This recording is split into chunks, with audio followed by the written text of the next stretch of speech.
कि ये सरकार जब जब डरती है केवल पुलिस को ही आगे नहीं करती है बल्कि आर्मी को भी आगे करती है, हमारे और आप जैसे लोगों को भी आगे करती है। मैं हूँ मनीष यादव जोगिया वाले, आप देख सकते हैं। और मैं बताना चाहूँ सरकार बिल्कुल डरी हुई है, घबराई हुई है, शमी हुई है। और ये बात शुरू होती है लगभग बंगाल के चुनाव के टाइम से। जब बंगाल का चुनाव ख़त्म हुआ दोस्तों, उस टाइम राहुल गांधी ने कहा कि अगर हमको ईवीएम मिल जाए और उसके आंकड़े मिल जाए तो लगभग मैं इस सरकार को नंगा कर दूंगा, ये बेईमानी करके ही इलेक्शन जीती है। और उसी के 2-4-10 दिनों में ही लगभग क्या होता है आप सबको पता है कि वहाँ ईवीएम में आग लग जाती है और कई सौ सैकड़ों ईवीएम जल के खाक हो जाते हैं। और दोस्तों दूसरी बात, ये सरकार की सबसे बड़ी नाकामी है जो पब्लिक के सामने आई। दूसरी सबसे बड़ी बात, अब बढ़ते हैं हम लोग नीट की तरफ, जहाँ पे बच्चे एग्ज़ाम देते हैं नीट का और धर्मेंद्र प्रधान जी द्वारा पेपर लीक कराया जाता है, उनके लोगों द्वारा पेपर लीक करवाया जाता है और इसमें 20 से 22 बच्चे आत्महत्या भी कर लेते हैं। और इस तथ्य को एक भी गोदी मीडिया कवर नहीं कर रही थी, एक सिंगल भी गोदी मीडिया कवर नहीं कर रही थी। केवल वही लोग बैठे हुए थे जो लोकल मीडिया है, जो लोकल सोशल नेटवर्क से जुड़े हुए हैं, यही लोग इसको दिखाने का प्रयास कर रहे थे। अब ये बात उछली कहाँ से? ये लोग तो दबा ले गए थे इस बात को। ये बात दोस्तों उछली वहाँ से जब अभी जो न्यायाधीश जज ने अभी हाल ही में एक कमिटमेंट करता है, जब लोग याचिका दायर करते हैं कि ये लोग जो हैं कॉकरोच की तरह जीते हैं, कॉकरोच की तरह निकलते हैं और कॉकरोच की तरह बोलते रहते हैं। जितने भी इन्फ्लुएंसर थे या यूट्यूबर थे, इन सब के बारे में इन्होंने बोला इस चीज़ को। उसके बाद में दोस्तों क्या होता है कि ये लोग धरने की बात करते हैं। रातों रात एक नई पार्टी आती है अजीत दीप के द्वारा और उसको मिलियन फॉलोवर में कन्वर्ट हो जाता है। उसके बाद में होता है प्रोटेस्ट। उस प्रोटेस्ट का जो आधार रखा जाता है जंतर मंतर पर रखा जाता है और वहाँ पे अभी कुछ गिने चुने ही बच्चे थे, लगभग 2 से 3 हज़ार बच्चे थे। यहीं पे दिखाती है जब लोकल इन्फ्लुएंसर वहाँ पे पहुँचते हैं तो कॉकरोच जनता पार्टी के साथ हज़ारों लाखों लोग जुड़ते चले जाते हैं। और सबसे बड़ी मुद्दे की बात, जो आज लाखों लोग कॉकरोच जनता पार्टी के साथ वहाँ पे खड़े थे, जो स्टूडेंट्स की आवाज़ बने, जो नीट छात्रों की आवाज़ बने, उनके जो मेन कारण बने ये हमारे ग्राउंड रिपोर्टिंग करने वाले लोग जैसे अभिषार शर्मा, अजीत अंजुम, उसके बाद में ऐसे कई 8-10 जो गोदी मीडिया के बहकावे में दिखाते हैं, ऐसे लोग वहाँ पे पहुँचे और ग्राउंड लेवल की रिपोर्टिंग करी और आम जनता तक पहुँचाया।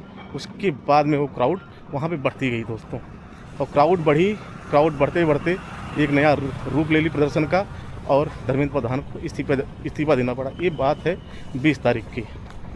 और इन स्टूडेंट को ये क्या नहीं कहे दोस्तों, आतंकवादी बोले, देशद्रोही बोले, चाइना से फंडिंग करने के लिए बोला गया, पाकिस्तान से फंडिंग करने के लिए बोला गया, सब कुछ बोला गया।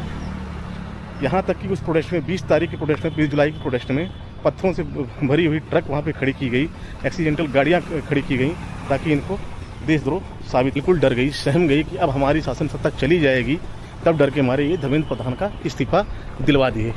ऐसा नहीं है कि उसके ठीक एक दिन पहले 19 जुलाई को ये साफ एक वो करते हैं, कमेंट करते हैं कि कोई इस्तीफा नहीं होने वाला, लेकिन अगले दिन 20 जुलाई को ही इस्तीफा देते हैं। आप गौर कीजिएगा इन बातों पे। इस्तीफा दिलवाया गया क्यों? क्योंकि इनके अंदर डर था, ये लोग डर गए थे और डर के मारे ही इस्तीफा दिलवाया गया। अब बात आती है कि बच्चों के साथ क्या हुआ, इन बच्चों को क्या क्या ये करते थे। दोस्तों एक चीज़ और बताना चाहता हूँ आपको कि ये सरकार जब जब डरती है केवल पुलिस को ही आगे नहीं करती है बल्कि आर्मी को भी आगे करती है, हमारे और आप जैसे लोगों को भी आगे करती है।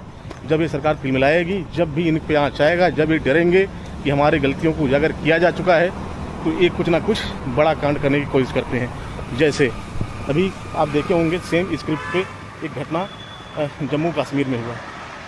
सेम स्क्रिप्ट, मजदूरों को मारा गया, हिंदू का नाम पूछ के मारा गया। आप समझ सकते हैं कि इसके पहले भी ये घटनाएं हो चुकी हैं। Same script, same revision, same करवाया गया।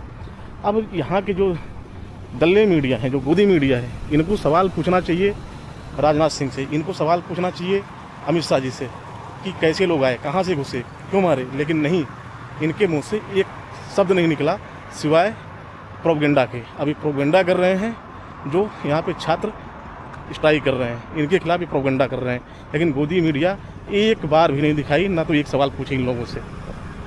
अभी तक जो अभिसार शर्मा या रवीश कुमार या अजीत अंजुम जैसे जो ग्राउंड रिपोर्टिंग करने वाले पत्रकार थे, सच्चे पत्रकार थे, ये लोग रिपोर्टिंग करके लोगों तक पहुंचाए ताकि आम जनता को मालूम चल सके कि अपने देश में हो क्या रहा है। तो इन लोग को इतनी तीखी मिर्ची लग गई दोस्तों कि ये लोग इनके खिलाफ FIR कर दिए। लगभग 10 से 12 पत्रकारों के साथ, मीडिया वालों के साथ इन्होंने FIR किया। कल या परसों के न्यूज़ में आप देख सकते हैं। तो ये है इनकी तानाशाही। जब जब ये तिलमिलाएंगे, जब जब इनकी सत्ता जाने वाली रहेगी, तब तक ये कुछ ना कुछ ऐसा काम करेंगे जिससे सिर्फ बर्बादी होती है। पुलवामा अटैक आपको याद होगा कैसे हुआ, क्या हुआ। 2800 कुछ देशद्रोही आए थे प्रोटेस्ट में, इनको निकालने में 24 घंटे भी नहीं लगे। लेकिन पुलवामा अटैक कैसे हुआ, क्या हुआ, कहाँ से लोग आए, आज तक ये लोग पता नहीं लगा पाए। दोस्तों, मैं हूँ मनीष यादव जोगिया वाले। आप इस चैनल को अगर अच्छा लगा तो सब्सक्राइब करिएगा, शेयर करिए, लाइक करिएगा। धन्यवाद।